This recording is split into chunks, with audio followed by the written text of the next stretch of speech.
Hello students, hope you all are fine. आज हम शुरू करते हैं अपने नेक्स्ट टॉपिक से। हमारा आज का टॉपिक है सिंपल माइक्रोस्कोप। कि सिंपल माइक्रोस्कोप क्या होता है या इसको यूज़ क्यों किया जाता है और इसकी कंस्ट्रक्शन क्या है, रे डायग्राम क्या है, इसके बारे में हम बात करेंगे। सिंपल माइक्रोस्कोप एक ऐसा इंस्ट्रूमेंट, एक ऐसा डिवाइस जिसको किसी भी ऑब्जेक्ट की टाइनी यानी कि छोटे छोटे ऑब्जेक्ट की मैग्नीफाइड इमेजेस ऑब्टेन करने के लिए यूज किया जाता है। सिंपल माइक्रोस्कोप एक ऐसा ऑब्जेक्ट है जिसे टाइनी, एक ऐसा इंस्ट्रूमेंट है जिसे टाइनी ऑब्जेक्ट की मैग्नीफाइड इमेजेस को देखने के लिए, मैग्नीफाइड इमेजेस को ऑब्टेन करने के लिए यूज किया जाता है।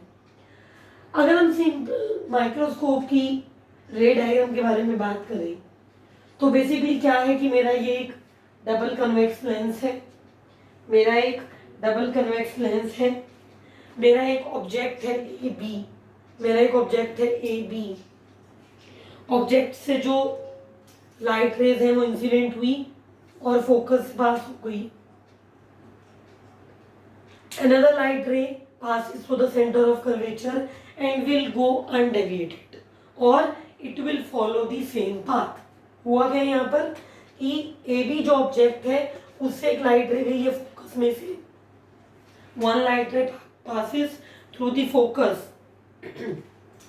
and another light ray will follow the same path। जो दूसरी लाइट रे सेंटर ऑफ कर्वेचर में से गई है उसने वही उसी पाथ पर वो वापस आ गई है। अगर ऐसे गई तो ऐसे ही वापस आ गई, तो ये जाने का भी यही रास्ता है और वापस आने का भी यही रास्ता है। अब अगर हम पीछे की तरफ इन्हें एक्सटेंड कर दें, इस लाइन को पीछे की तरफ एक्सटेंड कर दो, इस लाइन को पीछे की तरफ एक्सटेंड कर दो, इस लाइन को पीछे की तरफ एक्सटेंड करो और इस रे ऑफ लाइट को भी पीछे की तरफ अगर मैं एक्सटेंड कर दूं तो मेरी जो इमेज है जो इस पर्टिकुलर रे डायग्राम में बनी है वो है ए डैश बी डैश। मेरी जो इमेज बनी है वो है ए डैश बी डैश, ए डैश बी डैश। अब अल्फा बीटा क्या एंगल्स हैं? ये जो एंगल बन रहा है ये वाला, ये अल्फा है और ये जो पूरा एंगल यहाँ पर बन रहा है वो बीटा है। अल्फा बीटा एंगल्स फिगर से भी अच्छे से क्लियर हो रहे हैं कि ये एंगल अल्फा है और ये पूरा मेरा बीटा है। स्मॉल डी क्या है भाई यहाँ पर? स्मॉल डी क्या है? स्मॉल डी है least distance of distinct vision. Small D है वो कहलाता है least distance of distinct vision. और अगर हम बात करें इस पर्टिकुलर सिंपल माइक्रोस्कोप की या किसी भी इंस्ट्रूमेंट की, ज़्यादातर इंस्ट्रूमेंट में ऐसा देखा जाता है, it is seen in number of instruments that magnifying power is the ratio of angle made by image to object. Magnifying power is the ratio of angle made by image to object when both are at least distance of distinct vision। यानी कि D, मैंने क्या कहा? Least distance of distinct vision क्या है? D है। Least distance of distinct vision क्या है? स्मॉल d है। सही है। डेफिनेशन क्या कहती है? डेफिनेशन कहती है कि मैग्नीफाइंग पावर रेशियो है उस एंगल का जो इमेज बनाती है to the angle made by object when both are at least distance of distinct vision। जब दोनों least distance of distinct vision पर प्रेजेंट है। ठीक है। मैंने कहा ये जो मेरी इमेज है उसका डिस्टेंस तो d ही है। जो मेरी इमेज है उसका डिस्टेंस तो d ही है, यानी कि वो तो least distance of distinct vision पर ही प्रेजेंट है। मेरी जो इमेज है यानी कि ए डैश बी डैश वो तो least distance of distinct vision पर ही प्रेजेंट है, पर मेरा जो ऑब्जेक्ट ए बी है उसका डिस्टेंस कम है, उसका डिस्टेंस जो है वो d जितना नहीं है। जो मेरा ऑब्जेक्ट है उसका डिस्टेंस d जितना नहीं है, जो कि कंडीशन मांग रही है कि ऑब्जेक्ट भी कहां पर होना चाहिए, least distance of distinct vision पर होना चाहिए। ठीक है, रेशो क्या कहती है, मैग्नीफाइंग क्या कहती है, पावर क्या कहती है कि दोनों ही least distance of distinct vision पर होना चाहिए। पर हमने ऐसा देखा कि इमेज तो है, इस डी डिस्टेंस पर इमेज तो है, पर ऑब्जेक्ट तो पहले पड़ा हुआ है। तो हम सपोज करते हैं, हम इमेजिन करते हैं, let us suppose that our object is a1b dash. हम सपोज करते हैं कि हमारा ऑब्जेक्ट जो है वो a1b डैश, हमारा जो ऑब्जेक्ट है वो a1b डैश। ठीक है, और बीटा क्या है, अल्फा क्या है, वो फिगर से आपको क्लियर है। I have drawn the angles over here. हमने क्यों सपोज किया कि मेरा ऑब्जेक्ट a1b डैश पर पड़ा है, ab पर नहीं पड़ा। फिर से सुन लीजिए, क्योंकि मैग्नीफाइंग पावर कहती है कि दोनों ही, चाहे वो इमेज हो चाहे वो ऑब्जेक्ट हो, दोनों ही least distance of distinct vision पर होने चाहिए। Both should be present at the least distance of distinct vision. अब जो मैग्नीफाइंग पावर है उसको स्मॉल m से डिनोट किया जाता है। जो मैग्नीफाइंग पावर है उसको स्मॉल m से डिनोट किया जाता है। तो अगर बीटा वो एंगल है जो इमेज बनाती है, और अल्फा वो एंगल है जो ऑब्जेक्ट बनाता है, तो मैग्नीफाइंग पावर क्या होगी, बीटा बाय अल्फा होगी ना। बीटा वो एंगल है जो इमेज बनाती है, और अल्फा वो एंगल है जो ऑब्जेक्ट बनाता है, तो मैग्नीफाइंग पावर क्या होगी, बीटा बाय अल्फा होगी ना। अब मैंने कहा था for small angles tan theta approaches to theta, for small angles tan theta approaches to theta। इसी तरीके से for small angle theta approaches to tan theta. एक ही बात है, कहता है छोटे एंगल्स के लिए tan थीटा को अप्रोच करता है, या थीटा tan थीटा को अप्रोच करता है, यानी कि ये दोनों बराबर होते हैं। कहने का मतलब क्या है, बीटा की जगह आप tan बीटा ले सकते हो, अल्फा की जगह tan अल्फा ले सकते हो। बीटा की जगह tan बीटा ले सकते हो, और अल्फा की जगह tan अल्फा ले सकते हो। तो मेरी मैग्नीफाइंग पावर क्या आ गई, m क्या आ गया, tan beta by tan alpha आ गया ना। मैग्नीफाइंग पावर जो है मेरी m, वो क्या आ गई, tan beta by tan alpha आ गई। अब फिगर में जो है फिगर बनाई गई है, फिगर में देखो भाई, triangle A B C, in triangle A B C tan beta क्या होगा, in triangle A B C tan beta क्या होगा, ए बी बाय में सी बी होगा ना। In triangle A B C tan beta क्या होगा, ए बी बाय में सी बी होगा। अब in figure A dash B dash C, या in figure a1 b dash C, a1 b dash C figure देखिए अब, या a1 b dash C triangle देखिए। In triangle a1 b dash C tan alpha की value क्या होगी, tan alpha की value क्या होगी, a1 b dash by b dash C होगी। In triangle a1 b dash C tan alpha की value क्या होगी, a1 b डैश बाय में सी बी डैश ही तो होगी। a1 b डैश बाय में सी बी डैश ही तो होगी। अब a1 b डैश क्या है मेरा, a1 b डैश क्या है मेरा, ab के बराबर है ना।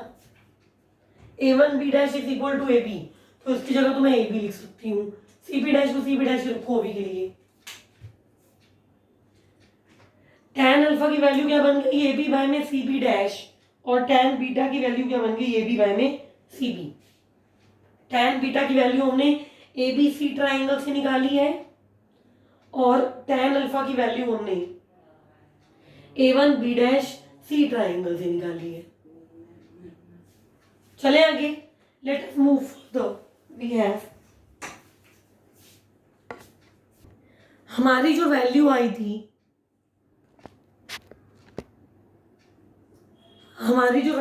थी, tan बीटा की वो थी AB बाय CB और tan अल्फा की थी AB बाय CB डैश। हमारी जो वैल्यू आई थी tan बीटा की वो थी AB बाय CB और tan अल्फा की थी AB बाय में CB डैश। ये वही वैल्यूज हैं जो मैंने अभी आपको 2 मिनट पहले बताई हैं। अब क्या करना है, मैंने कहा m क्या है, tan beta by tan alpha है ना। मैंने कहा m क्या है, tan beta by tan alpha. tan beta की जगह ये ले लो AB बाय CB और tan अल्फा की जगह ले लो AB by CB dash. tan beta की जगह ले लो AB बाय CB और tan अल्फा की जगह ले लो AB बाय CB डैश।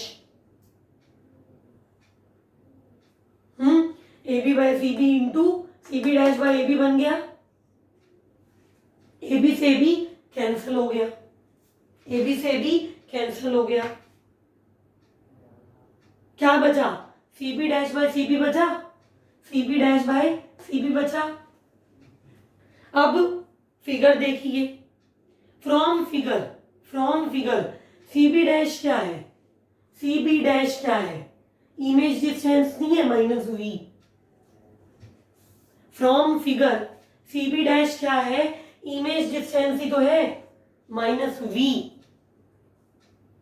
और CB क्या है, CB क्या है, ऑब्जेक्ट डिस्टेंस नहीं है -u। CB डैश है इमेज डिस्टेंस यानी कि -v और CB है ऑब्जेक्ट डिस्टेंस यानी कि -u।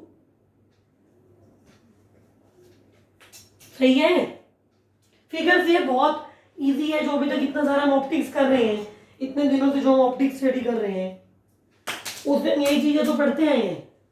इमेज डिस्टेंस क्या है, ऑब्जेक्ट डिस्टेंस क्या है और उनकी वैल्यूज क्या है। यानी मेरी मैग्निफिकेशन या m की वैल्यू क्या बन गई, v बाई यू नहीं बन गई। मेरी मैग्निफिकेशन या मैग्नीफाइंग पावर क्या बन गई, m is equal to v by u बन गई ना। अब ये वो पुराना फॉर्मूला जो हमने 4 वीडियोस में अलग अलग केसेस के लिए प्रूव किया था, ये वो पुराना लेंस फॉर्मूला जो हमने 3 से 4 वीडियोस में अलग अलग केसेस के लिए प्रूव किया था। 1 by v minus 1 by u is equal to 1 by f। पूरी इक्वेशन को v से मल्टीप्लाई कर दो, पूरी इक्वेशन को, पूरे लेंस फॉर्मूले को v से मल्टीप्लाई कर दो। कर दिया, क्या बन गया, v by v 1, v by v 1 minus v by u is equal to v by f। 1 minus v by u is equal to v by f। अब v बाय u क्या था, m नहीं था। v बाय u क्या था, m नहीं था। तो ये क्या बन गया, 1 minus m is equal to v by f। 1 minus m is equal to v by f। यहां से अगर आप m की वैल्यू निकालोगे, यहां से अगर आप m यानी कि मैग्नीफाइंग पावर की वैल्यू को कैलकुलेट करोगे तो वो क्या बनेगी, m is equal to 1 minus v by f। m is equal to 1 minus v by f। अब इमेज देखिए भाई, फ्रॉम फिगर देखिए, फ्रॉम फिगर v क्या है, माइनस d नहीं है। फ्रॉम फिगर इमेज डिस्टेंस क्या -g के बराबर नहीं है, भाई सी बी डैश भी इमेज डिस्टेंस है, ये भी जो वैल्यू है इसकी किसके बराबर है, least distance of distinct vision, यानी कि डी के बराबर नहीं है। इमेज डिस्टेंस भी इतना है, डी भी इतना है, तो वी क्या है, माइनस डी है ना, वी क्या है, माइनस डी है। v is nothing but equal to minus d. तो यहां से m क्या बन गया, यहां से m क्या बन गया, 1 माइनस माइनस डी बाई में एफ, 1 माइनस डी बाई में एफ, यानी कि 1 प्लस डी बाई में एफ। ये है बहुत इंपॉर्टेंट चीज, magnifying power of simple microscopes. जो सिंपल माइक्रोस्कोप लैब में, लेबोरेटरी लैब्स में, पार्टिकल फिजिक्स लैब में, इन सब लैब्स में यूज किए जाते हैं, उनकी जो मैग्नीफाइंग पावर होती है वो इस फॉर्मूले से दी जाती है। their magnifying power is given, their magnifying power is described by using this formula only। जो हमारे सिंपल माइक्रोस्कोप्स हैं वो लैब्स में यूज किए जाते हैं, जो ज्वेलर्स हैं उनका वो यूज करते हैं। साइंस लैब में जो स्टूडेंट्स प्रैक्टिकल कर रहे हैं, केमिस्ट्री लैब हो गई, फिजिक्स लैब हो गई, बायो लैब हो गई, तो उनमें जो भी प्रैक्टिकल इन्वॉल्व रहते हैं उनमें भी इनका यूज किया जाता है।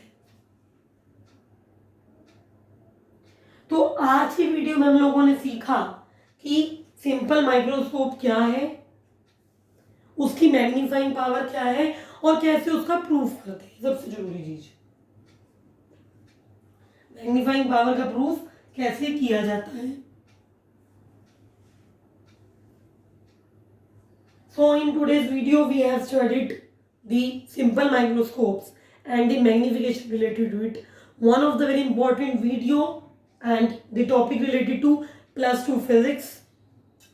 With this we are going to continue the next topic from the next video. Be regular with videos. Don't waste your time. Study hard. Thank you.